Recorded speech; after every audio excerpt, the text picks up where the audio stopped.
Hey guys, welcome back to my YouTube channel. This is Beans the Witch. I hope you're having a beautiful, amazing day. Today we are going to be talking about books of shadows, what they are, what they're used for, and if you need one or not. So a book of shadows is basically a place where you put any information that you find important. I highly recommend one, but you don't have to do it. A lot of people use the term book of shadows and grimoire interchangeably. I do. I feel like they mean basically the same thing. It's where you put any relevant information. So if you find out information about astrology, your zodiac sign, your birth chart, you can put that in there.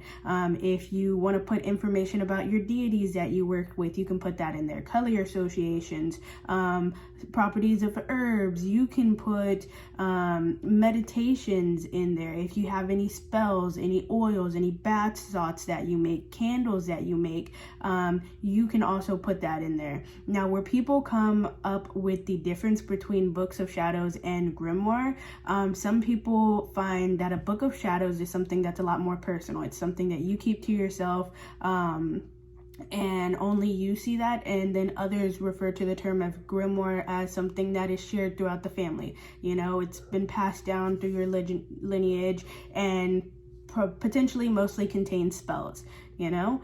But I feel like those two are really close, almost in definition, so that's also up to you of whether you call whatever you want it to call it, whatever you want to call it. But the reason why I highly recommend you have one is because throughout your journey, you are consistently going to be learning new information. And I feel like you are really pushing it if you just think, oh no, I'll remember this. I suck at remembering things. Okay, so I need to write it down. You can either have a written book of shadows.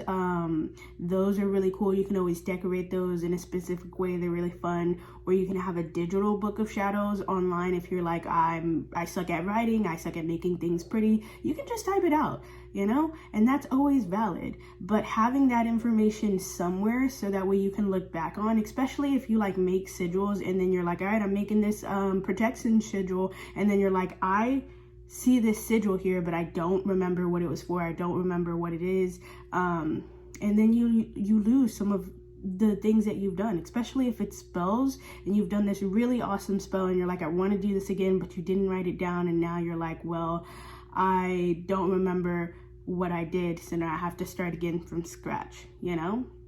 And then along with information, it just helps you with your spell work. It helps you with your spirituality. If you find some good information regarding to spirituality, like I have the 7 spiritual laws of success in mine, just because I find it helpful to my spiritual journey, you know. So like, it doesn't even have to be witchcraft related. It could just be things that you find helpful in your spiritual journey, and that is 100% valid. So it's very versatile, and you could benefit from it.